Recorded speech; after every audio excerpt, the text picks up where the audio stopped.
The date, July 23rd, 2000. As you know, July 23rd, sacred day. Some say the rising of Sirius. We know the rise of Leo, which is also the Sphinx. And so it's a good day to do this also. Also, we got chief people around, witches or whatever you want to call them. And that word is fitting in the Marcellus Tarot brought up by the Moors. The word witch comes from the word vitch, and the word vitch comes from the word bitch, which means priestess of the dog star. Yeah, feminine energy. Feminine energy. As usual, what we do here, whether people accept the stuff or not, is we still, as world-class people, have to uncover thousands and thousands of pages of documents that used to belong to us. This is not a matter of belief system or religious, it's a matter of scholarship. And the world-class people need to know more about themselves on all levels.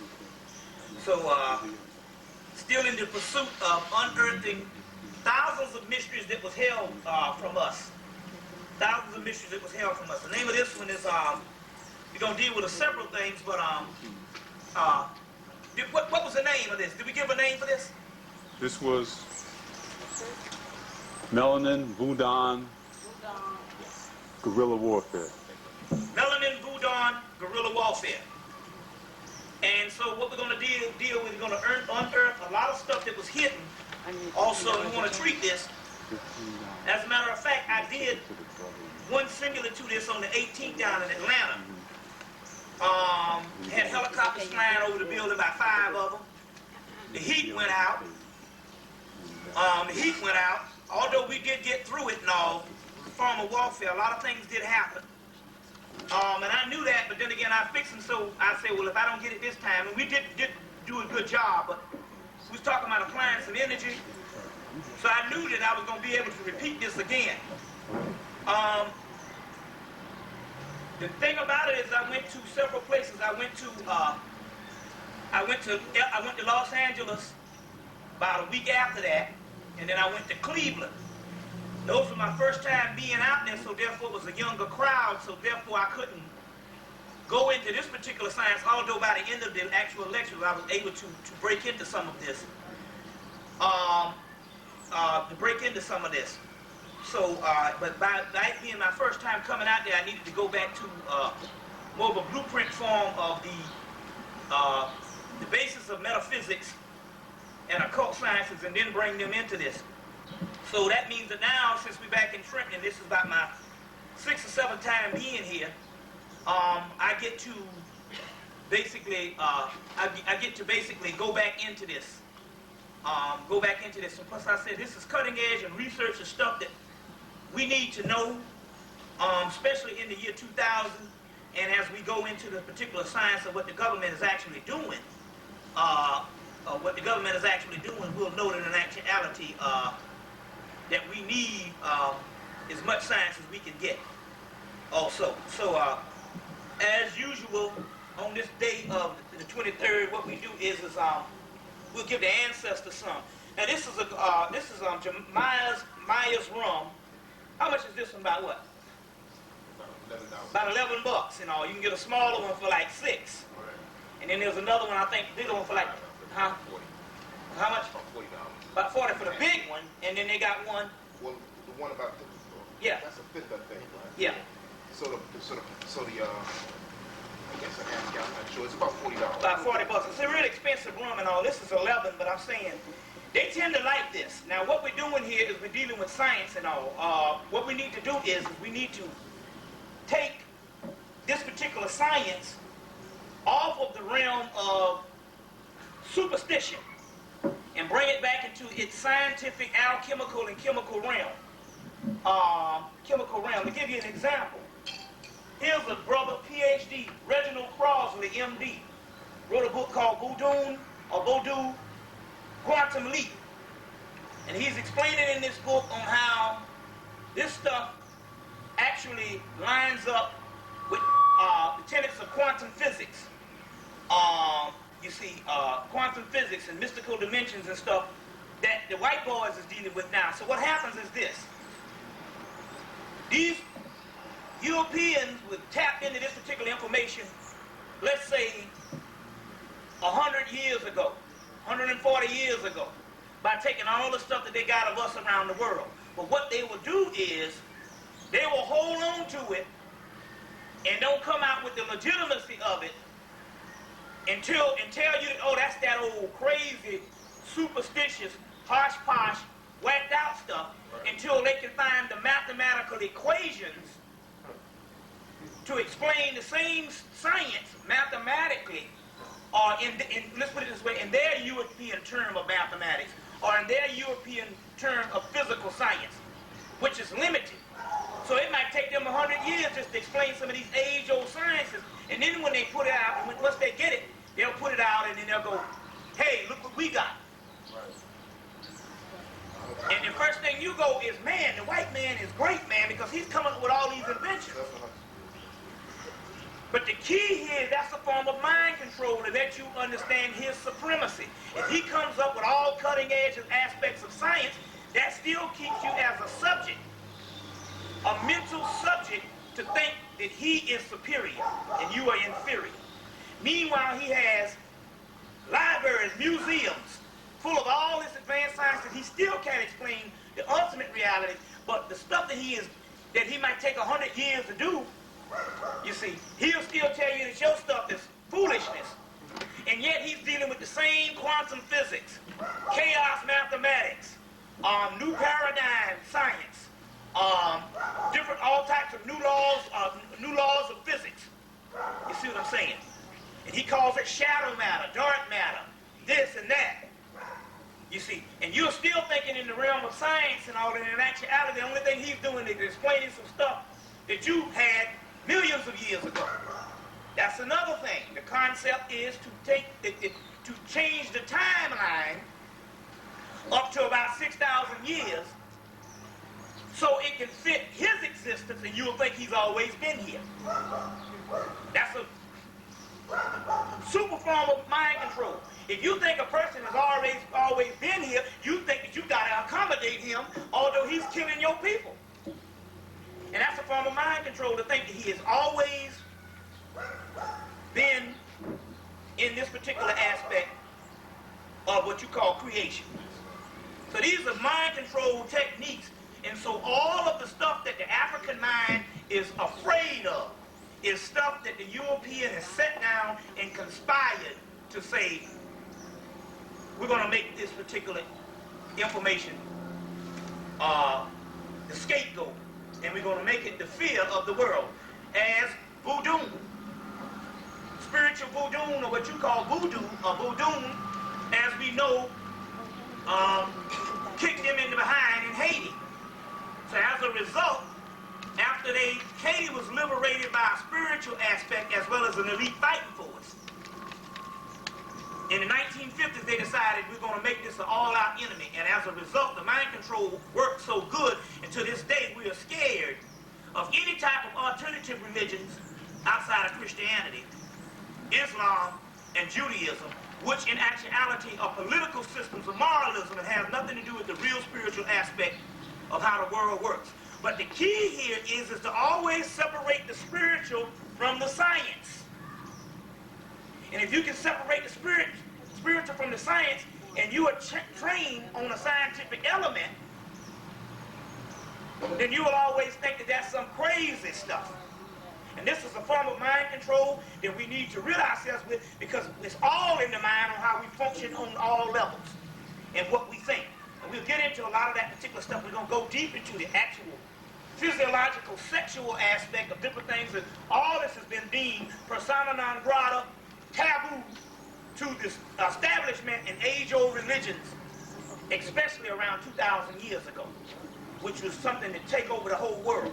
Like I said, this Reginald Crossley book, to help you along, Voodoo Quantum Leap, Reginald Crossley, PhD, deals with it. I just think that, unfortunately, I think that he tends to uphold the whole quantum theory and all this stuff more than he, and compare the voodoo to the quantum theory, theory other than the quantum theory and all that compared to the voodoo, because one works and one doesn't.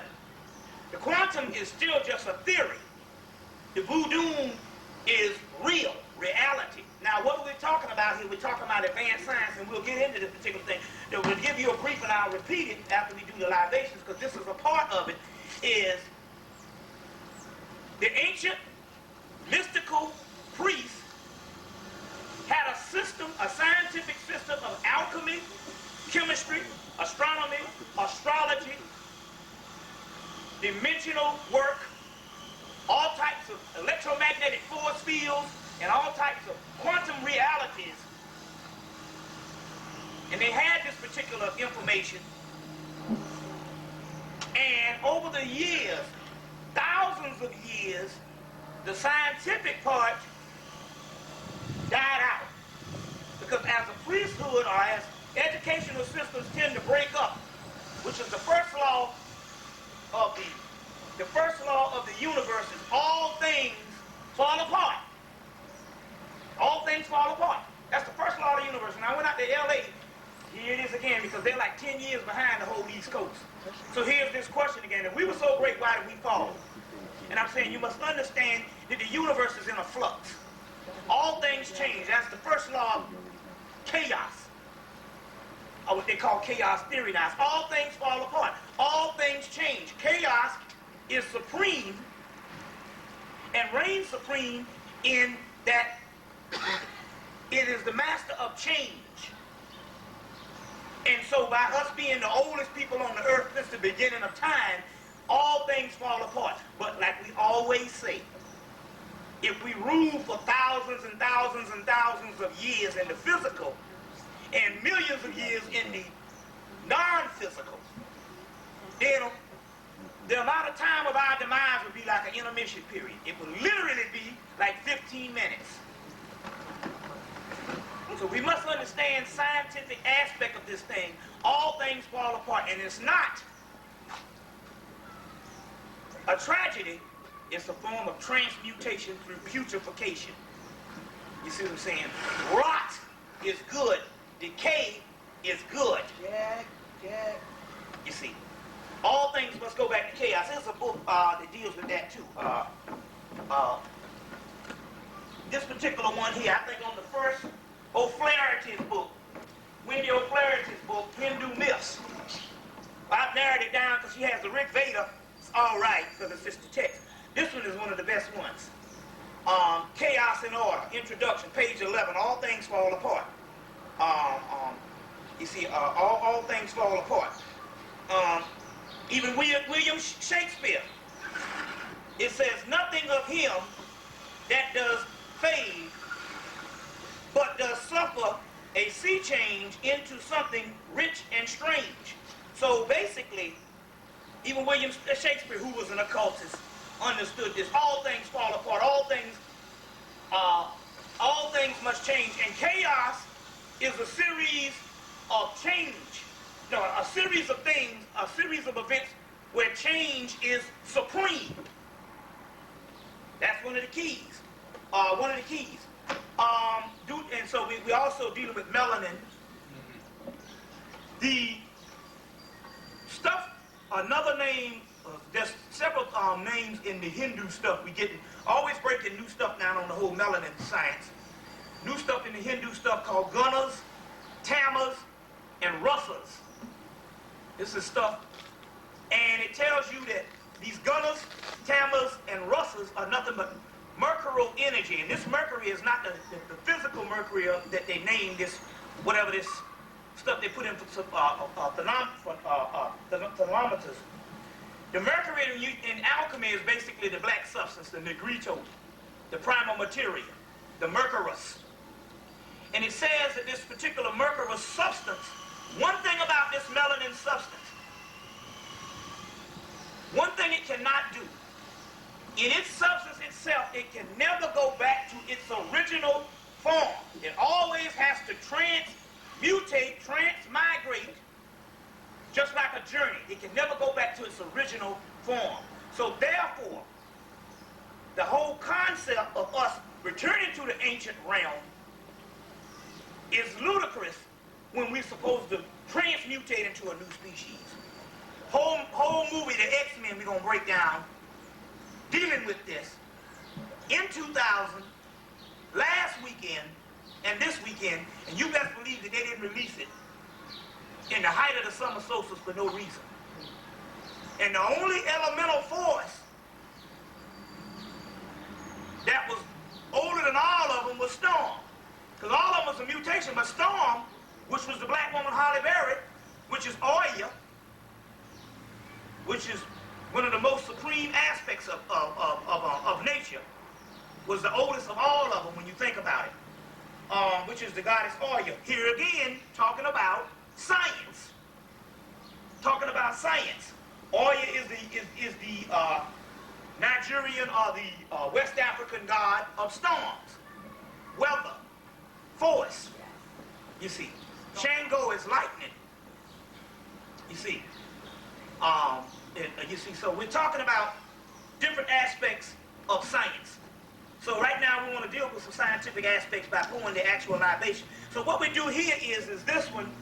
Now it's interesting because I got a sister named Shakira. Shakira was in Atlanta from 1993 to 99, and she moved back to Los Angeles. Now Shakira would blow this rum in her car, and she's riding around with no insurance. Got stopped by the police, gave them a 10-year-old insurance paper, and the man said, "Move right along, you can go on about your business." You see what I'm saying? And basically, she's doing that right now. She's been, that was 4 or 5 years ago. That was during the Olympics. She's still riding with no insurance with this thing. You see? So we're talking about, but what are we talking about here? We're talking about scientific elements. And although a lot of times we might not be able to explain what went on in the chemical breakdown, but we understand that at one time, this was logged in as scientific elements, so you take this rum and you do the same thing to change the electromagnetic force field. And in so many words, by giving a certain amount of elemental spirits that we call gods a certain energy because they like this rum. And they tend to like this Mayas, the Appleton, anyone from the islands, but mainly your Jamaican rum, they really like it. And this Mayas, you can't go wrong. You can't go wrong. So we'll both blow the four corners. We're dealing with this because we're also dealing with the god of Legba, which is this particular staff, and the four corners. Legba represents earth, water, fire, air, and the four corners are what you call the four elements. So we blow it 4 ways also with the rum. Well, I guess I...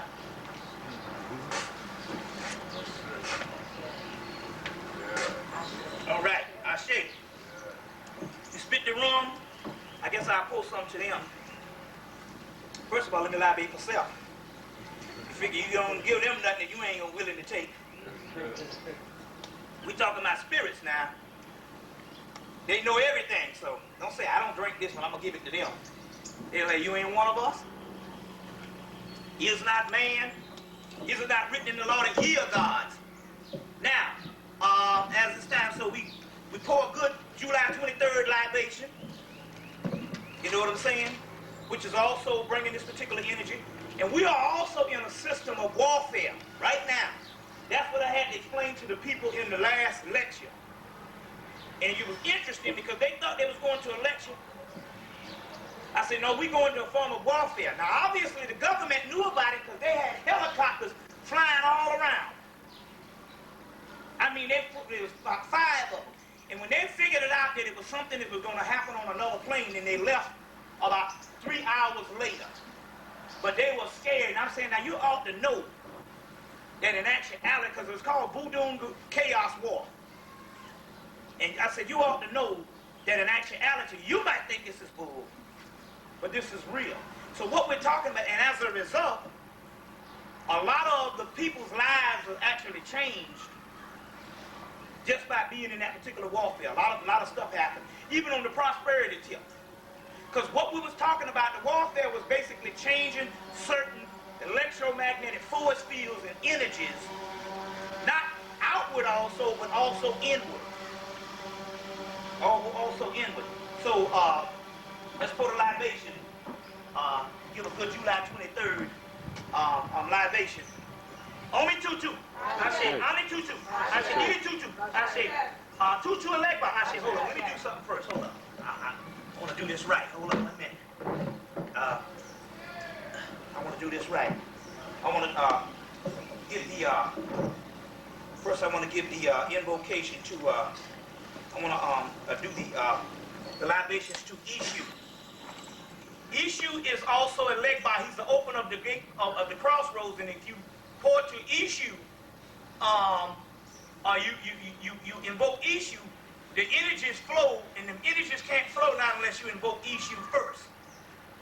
Ishue, which is be a form of Tahuti in Hemmitt, Egypt, be a form of John the Baptist, one that comes before Christ in Christian mythology before it was turned to history.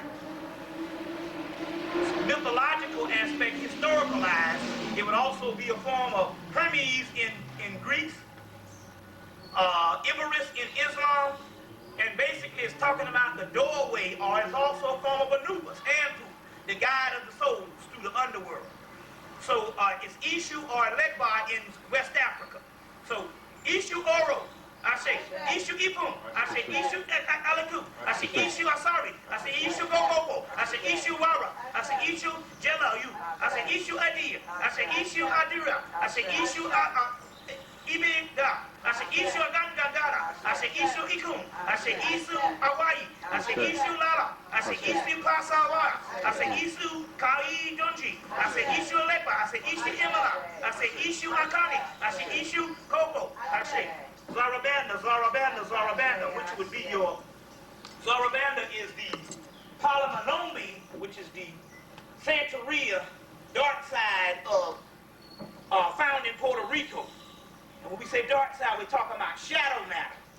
We're talking science here now, other than some spooked out shit. So, Zarabanda, Ashe.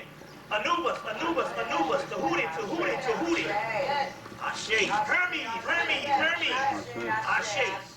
Okay. Alright, let's deal with this. Omi Tutu. I say Ani Tutu. I say Ili Tutu. I say Tutu Alegba. I say Kosi Ka. I say Kosi Arun. I say Kosi Io. I say Kosi Obo. I say Kosi Intida. I say Kosi Bataba. I say Akababa Waya. I say Motobo Alafi. I say Motobo Orisha. I say Motobo Isutu. I say Motobo Iku. I say Nilu Mare Oru. I say Motobo Ikamasi. I say Yogobo Gobo Ialasa. I say Nikamasi. I say. All right. Okay, let's deal. Ain. I say Ain Saraura. I say Shapma. I say Dal. I say Baina. I say Chess. I say Gebera. I say Tipper. I say Masa. I say Ha. I say Yaset. I say Malkut. I say Malkut. I say Osea. I say Sut. I say Sut Nubit. I say Sut Nessi. I say Suthar. I say Nub. I say Apit. I say Tayamer. Tayama. I say Tayer. I say Inanna. I say authority. I say the Titans. I say the Asuras. I say the Nephers. I say the Nephilim. I say the Netters. I say the Asuras. I say Rudra. I say Seba. I say Rudra Seba. I say Pavadi. I say Sadi. I say. Okay. All right. Osea. I say Tahuti. I say Ma. I say Maya. I say Ptah. I say Sut. I say Amin-Ra. I say Amin-Rithimsa. I say Het-Heru. I say Anpu. I say Aset. I say Neptert. I say Brahmin. I say Vishnu. I say, y'all gotta go a little higher than that shit. Bring it on up a little bit to get the energy. I say Ramachandra. I say Shiva. I say Inasuda. I say Sita. I say Hamlet. I say Lakshmi. I say Jasiya. I say Dambalawedo. I say Marasha. I say Bridget. I say Adamwerdi. I say Opreli. I say Opasengo. I say Okuli. I say Adawedo. I say Zaka. I'm straight. Zekba. I say Zaka. I say Alafi. I say Bakala. I say Zuluwa. I say Hula. I say Ogun. I say Shango. I say Oshun. I say Legba. I say Yeminya. I say Oya. I say Rishoku. I say Oshoshi. I say Olokun. I say Damaluaye. I say Ifa. I say Loa. I say. Let's get one more list now. I'm gonna get these right here. Let's deal with these. Agasu. I say Agui. I say Aredo. I say Azain. I say Awas. I say Bada Samadi. I say Barrios Torres Combs. I say Bridget Lacroix. I say Dambala. I say Ozuli. I say Gede. I say Grand Boris. I say La Serene. I say Legba. I say Laco. I say Marasha. I say Mishri. I say Abun. I say Simbi. I say Papa Zaka. I say Papa Gede. say. All right. Okay. So I guess they got the point. We'll give a special shout out today for the goddess Setman, because this is also the goddess of sexual heat and the summer solstice also too. So let's give a special shout out with the rum to goddess Setman.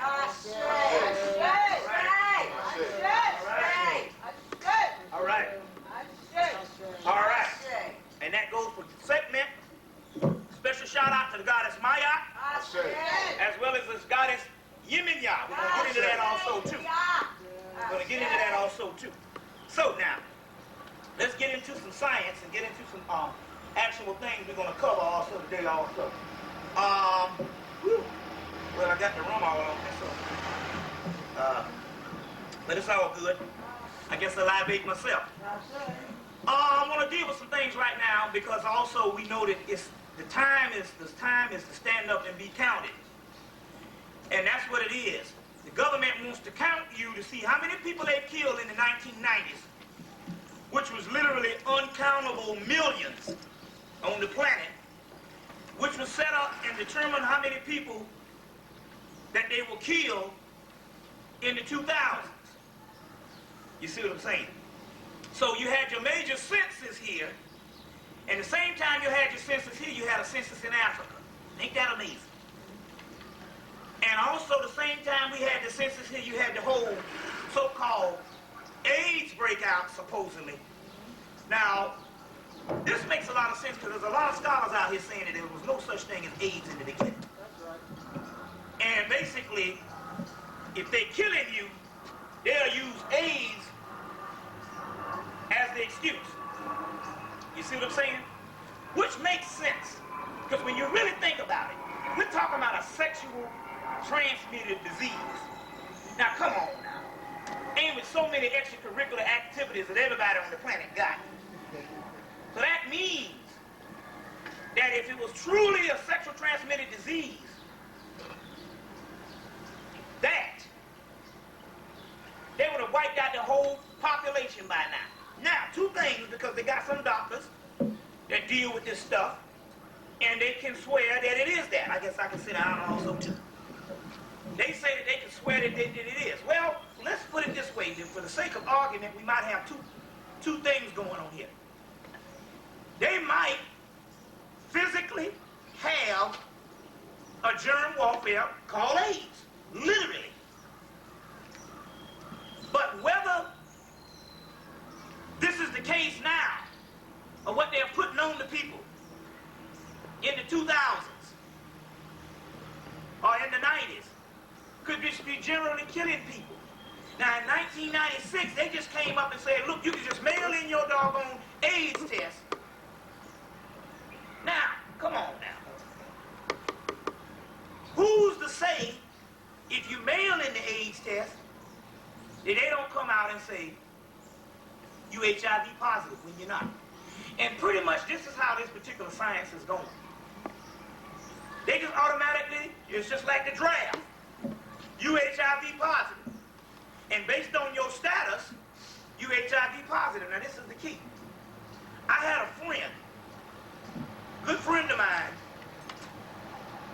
that went to school with me in the AU Center in Atlanta, Georgia. And after a series of years, I come to figure out that this guy was a government agent. After years of just some stuff that just didn't add up. But I remember him saying that he went and took an AIDS test, and they had him HIV positive.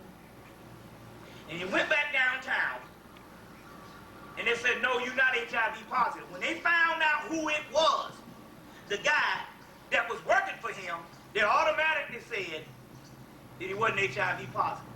Now, we know this even with the Magic Johnson thing, where they can announce a person is HIV positive, and he outlives everybody on the damn planet.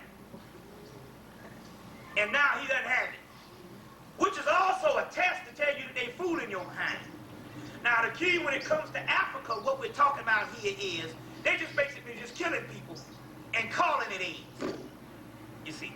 And so they had a census in Africa the same time. Do you know, one brother just got back from Ghana. And he said that they don't even know the leaders of Ghana, but they know Martin Luther King and they know Jesus. Now, well, naturally, Jesus, he's been over there for a couple of years based on colonization. But Martin Luther King, which was a person that would have been here in this country, would be totally alien to them. That means in actuality, there's something that the government is actually doing to get a certain mindset that the black people have the same mindset all over the planet. He said his brothers don't even know they doggone leaders over there, but they know what black people doing over here. As well as, you know, you got the Crips and Bloods in South Africa and that whole 9 yards. And that whole 9 yards. So, one of the keys here is this whole thing. Now, this is one of the keys. They said that they announced that it took them from 1776 to 1990 to get 1 million people in jail, in prison. And it only took them 10 years from 1990 to doggone, from 1990 to 2000 to get another million. You know, basically that's all black people. You know what I'm saying? That's all black people. You see. So, and I mentioned this in the last lecture because I wanted to reiterate this because it coincides with what I said when I came here last year and said that they was paying white people to be citizens. And then they came out with the information right before Christmas that what was the stats? I know that the white people's income rose 15%. Excuse me, middle class income rose 15% with this so-called heightened economy. But the poor income only rose 1%. That don't make sense. If it's a heightened economy, the poor income had to at least rise at least 5%. But 1% means that 1% is nothing. That means it didn't rise. But yet one factor can rise 15%. And so this proves the fact what I was saying, where they're paying these people off and funneling into their bank accounts, and that's why black people can't make the adjustment or don't understand what's going on. Or that's why other white people who are not deemed fit to be paid don't understand this also too. And they can afford to do it because the simple fact we're talking about wiping out large populations of the black worker society. And now, I don't care where you go in America, it's all Mexican. You see, we're not talking about out west. I go to Chicago, all Mexicans. North Carolina, all Mexicans. South Carolina, all Mexicans. Virginia, all Mexicans. But this is key. You can afford to pay people if you got a slave race working for $2 a damn day. Whatever. You know how it is. So we're talking about a penal colony. Now, it's interesting. I didn't bring the one out before the brain, but it's interesting because the white boys was telling me this. I talked about the Breitling watch. They got a Breitling watch called a Breitling Emergency. Now, this is a watch that if you go down on the planet, you pull this little, screw this button out, they come and get you. And I got a fake one from up in New York. This is a nice watch, just a little piece to pull out. It's on there, but it don't work. So it costs, I don't know, that thing could cost anywhere from $5,000 to $40,000. But but it was interesting. When I went to see one of these watches, because you can see the other ones in just regular fine jewelry stores. When I went to see one, the man was like, we can't carry them in the United States. He said, it's against the law. He said, not only that, he said, it might be a $3,000 penalty if you just so happen to go to Europe, probably go to Canada or the Virgin Islands or wherever and buy one of these things. If you pull the button, you might get just a $5,000 penalty. You see. And it was very interesting And so he said, well, look, now, what I'm saying is this thing has a homing device on it, and if a plane goes down, or a boat goes down, if you pull this button wherever you are on the planet, they will come and get you. And I was interested in why the Kennedy boy didn't have one of them shit. I mean, it is a pilot's watch. But this is something very interesting here. When the white boy was explaining to me, I said, well, why you can't get it in America? He said, because this is set up on universal time, or universal signal wave. Just basically the earthly. And America don't go by that, but why? Because America is a penal colony. That's the key. America is a penal colony and a prison. And it is not set up on the rest of what they call maritime law, whatever they all the foolishness. It's set up, it's a penal colony, and they can't have the same time sequence that they could have in Africa or any other place.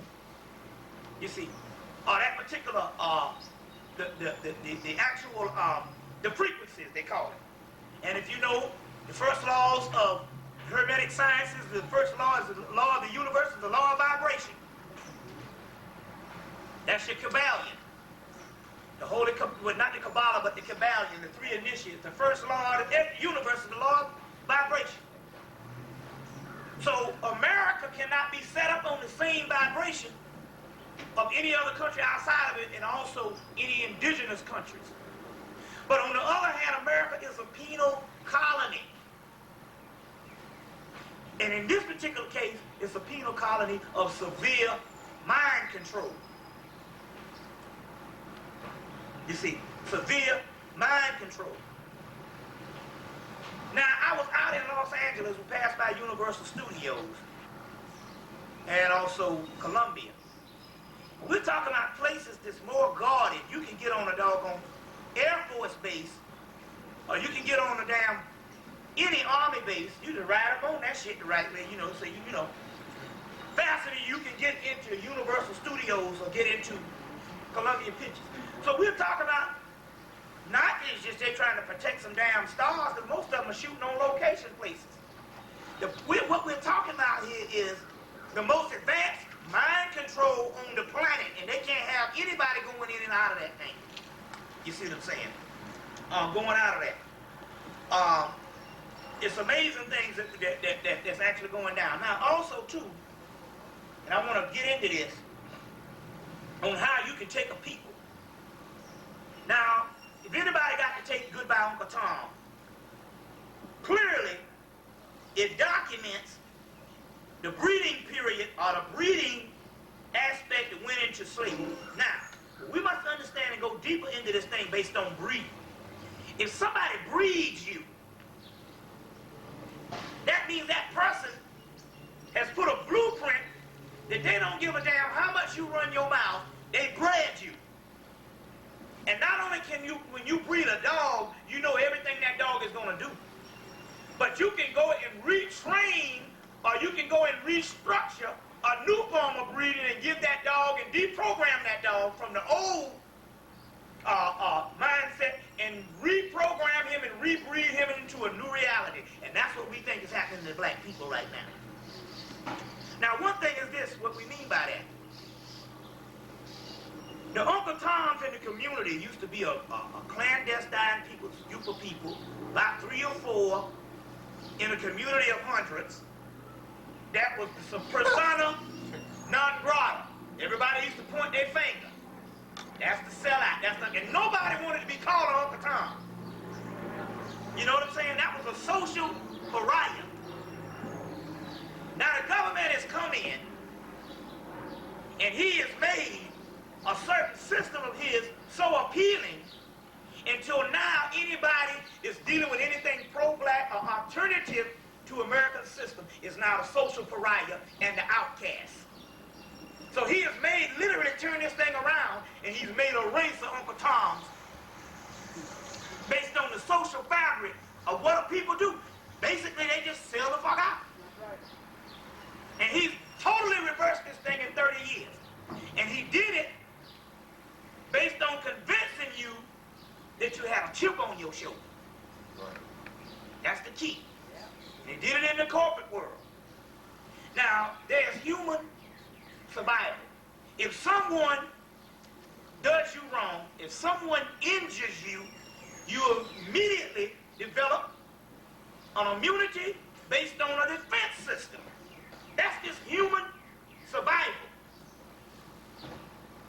You see what I'm saying?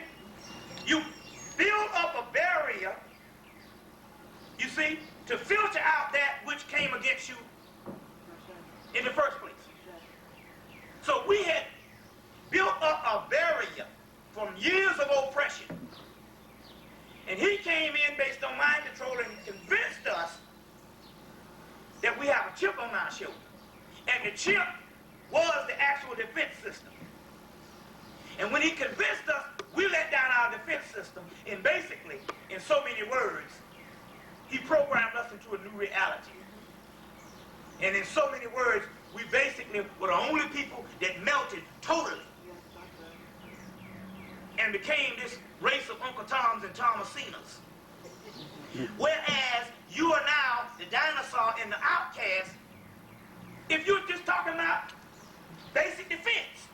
We're not talking about offense. That's another thing that we can't deal with. You see what I'm saying? We're not talking offense. We're talking about defense. You know what I'm saying? It's just the same mindset. Somebody gonna tell you that he can send your child to Vietnam to murder somebody on the offensive, the tech offensive. But yet you can't be offensive at home. You can't even be defensive. You gotta take an option of passivism altogether. This is doggone mind control. You know what I'm saying? So you can't even be offensive. And see, a form of defense means that in actuality you're gonna defend yourself.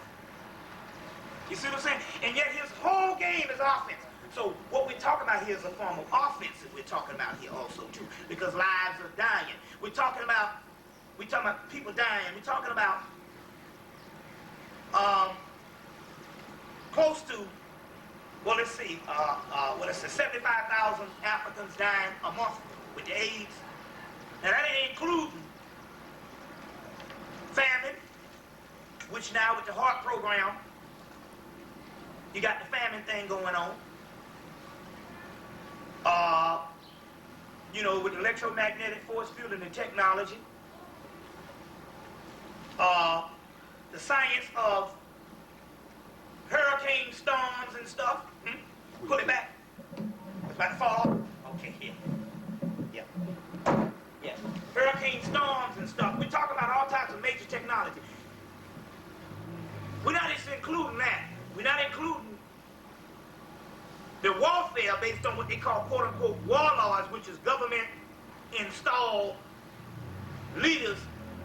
And we don't understand the technology of cloning, human cloning since 1945, that they can do any kind of thing they want to. And that's the problem. The problem is, how is it, and I make this analogy here, we don't have a system of investigation and inquiry into the powers that be.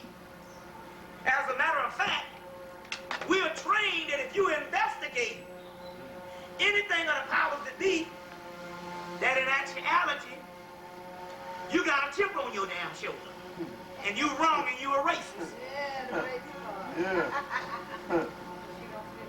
For keeping records on an oppressor. Oh, we need to forget about it. We need to all live together. Now, this is some stuff on advanced mind control. How is it that we can't investigate the oppressor and investigate the oppressor, and keep records on a diabolical beast that has been killing not just us, but just killed everything on the earth plane? Everything. And he's not worthy of being investigated. But yet every aspect of his society is a form of record keeping. You go to college, he got you on record whether you got your degree. You get credit cards, he got you on record whether you got good credit. You see what I'm saying? You get a driver's license, they got it on record. If you go to Radio Shack, they got your ass on record. Buy a house. You buy a house. Every aspect of the society is based on being accountable, based on being records. He keeps records on every aspect of the society. But you're not allowed to keep records on him. You a damn racist. Yet they got shit you did when you was 5, stole a damn bubble gum, and you can be 50 trying to get a house, and they can bring that shit up. But yet we can't keep records on him. You see what I'm saying? So on the other hand, if a person invents technology 40 years prior to giving it to the world and keep it from the world, the average human will argue whether the technology is available or valid. All because he does things in secret. And when he gives us the technology, it's always 20 to 40 years behind time. That's right. So therefore, we say that 98% of everything that comes on the news now is manufactured. 98% of all of it. You see, is manufactured. Now I said in 95, we sitting on the porch. We on Juju's steps in Atlanta. A guy's running, helicopter come by and shoot this Negro 14 times. Don't make the news. But yet a Diallo or Luima, the guy gets drugged in Texas, the guy gets electrocuted. All that makes the news based on mind control on certain cardinal points of the spring solstice, winter solstice, spring equinox, summer solstice, winter solstice, spring equinox, and fall equinox, as well as the holidays they give you around this, as well as a black man got hung in Mississippi, right in the beginning of the doggone summer solstice. And we don't understand that they got people die every day by the hands of the cops and they don't even make the news. I went to Detroit for some people to tell me about a killing in Atlanta that happened 2 days before I went to Detroit. You see what I'm saying? You got to go out of town just to get a better perspective on what's going on in town. So we're talking about a system of mind control. And so the key now with the mind control is to always keep your mind occupied. Remember, the first rule of mind control, if you can subtract the conscious mind, you can keep the conscious mind, you can keep the subconscious mind, you can do what you want with it. You see what I'm saying? You can do what you want with it. You see? So, this whole concept of news that we get is total fake. Now, like I said, I'm up there in the doggone model train station. This guy gonna kill it, so he gonna jump in the train, and this train buster was going real fast.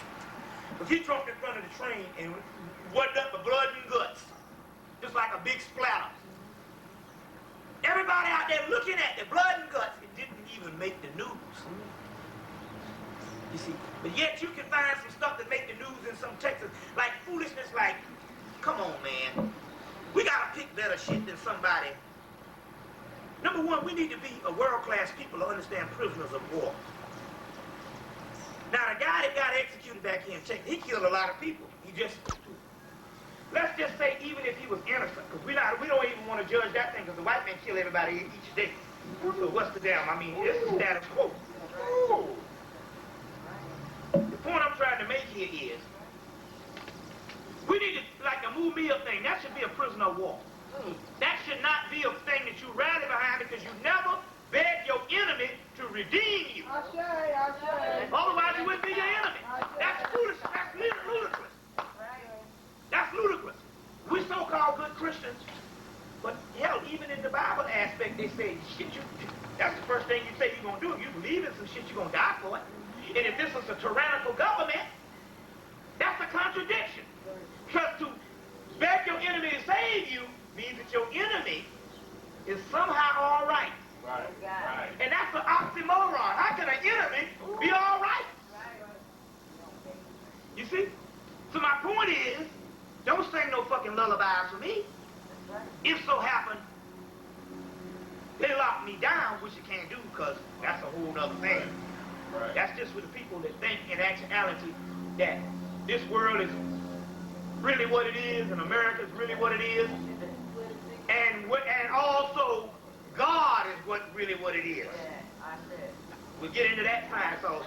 If you line up around the wrong cherubim and seraphim system, your ass is grass.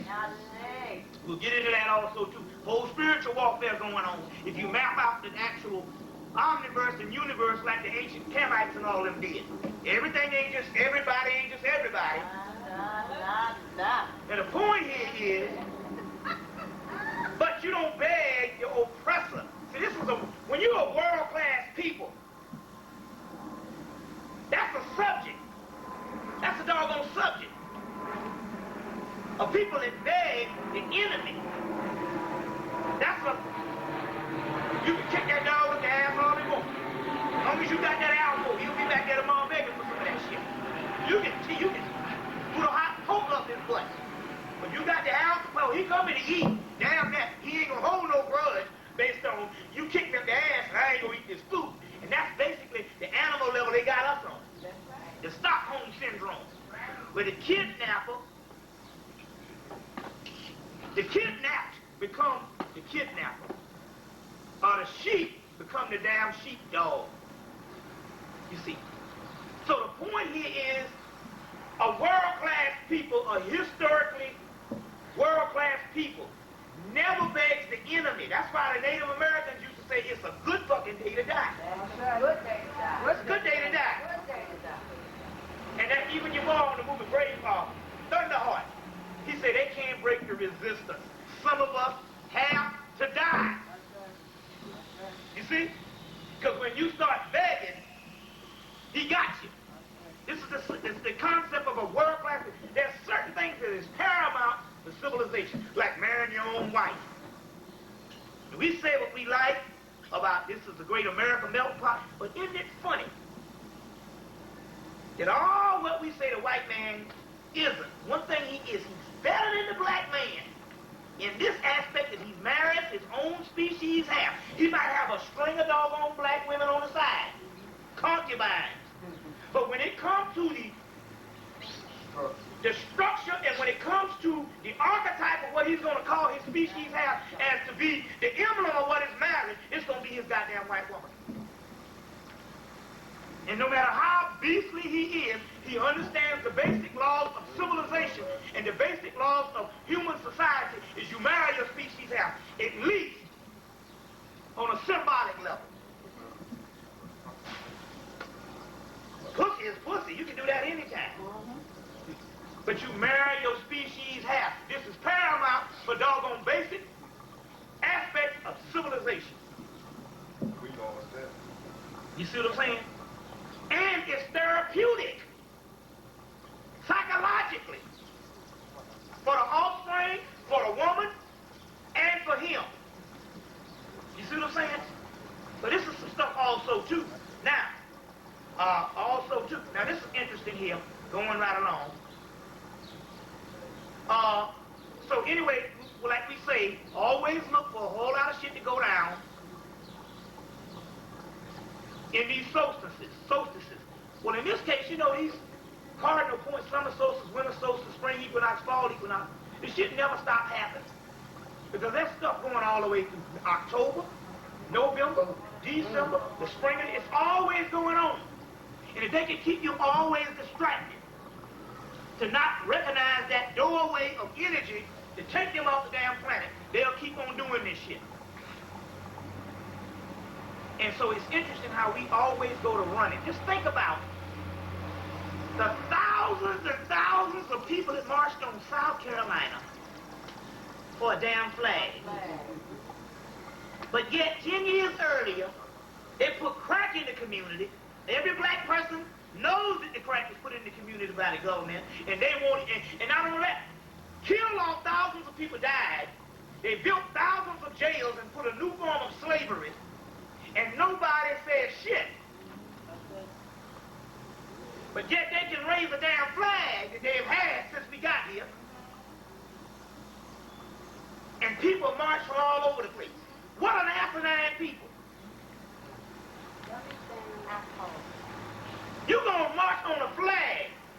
But you don't march on crack. And then the cracker came out in 1996 and said, hey, I put the damn crack in the community. He came right out and said it. And yet, we asked the damn enemy to investigate himself. What an asinine people. Idiots. Because we must ask, let me show you another. I was out in LA. You're not going to believe this shit. I was out in Los Angeles. Yes, that water's good. That's, yeah, bring me that water up here. Yeah, give me that water, brother. Okay. Oh, well, I guess sister energy is better. Definitely. Pass from one hand to the other. Let your woman feed you. Definitely. Yeah. I think that's my couple. I think it's over there on that table there, which is, yeah. That's it. And yeah, I'm getting pumped up. Get some more drugs up in me. Now, what it is, when I was in LA, I had to stop because when I poured them libations, they settle in your head and they give you energy. And you have to cool this thing out. But anyway, let me, but I just pour that in. But anyway, I'm straight. Yeah. But anyway, I was in LA. You're not going to believe this thing. Okay. I'm in LA. They got a church. You're not going to believe this. These black people. There's a church that Denzel Washington, Magic Johnson, and Brandy and all the stars go to. They got, they got them a church that all the stars go to. They got a damn church. They all the stars go to this thing.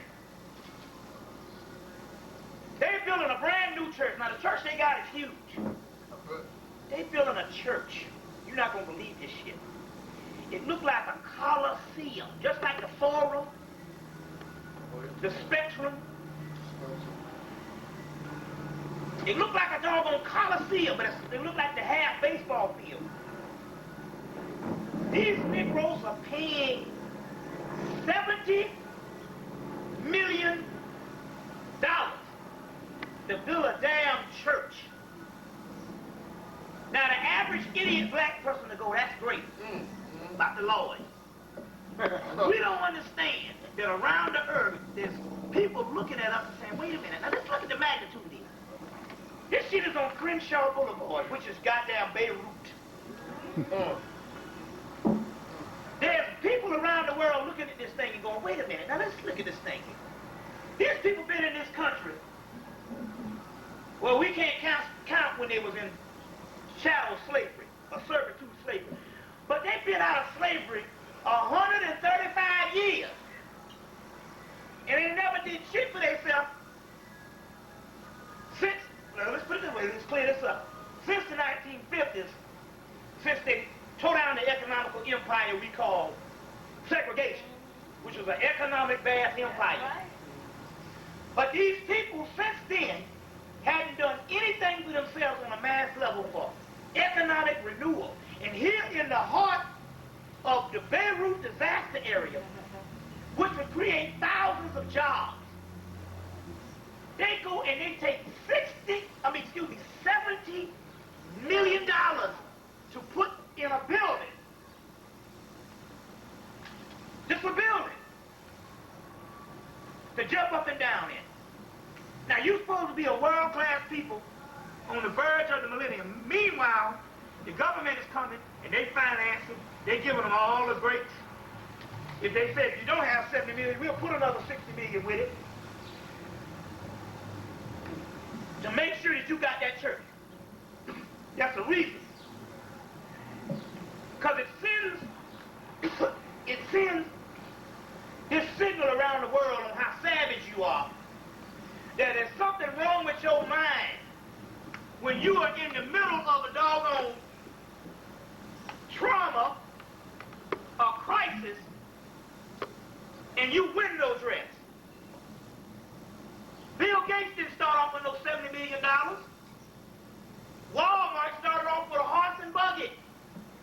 And here you mean to tell me you can amass $17 million and none of it is for some type of economical structure. Just take $70 million and buy fucking guns would be more noble than a damn church. And we got a church on every corner. Bar, check cash in place, take your pick, liquor store. What I'm trying to make here is, well, we need some spirits, because we damn sure ain't getting them out of that. Jumping up and down with some Kirk Franklin. What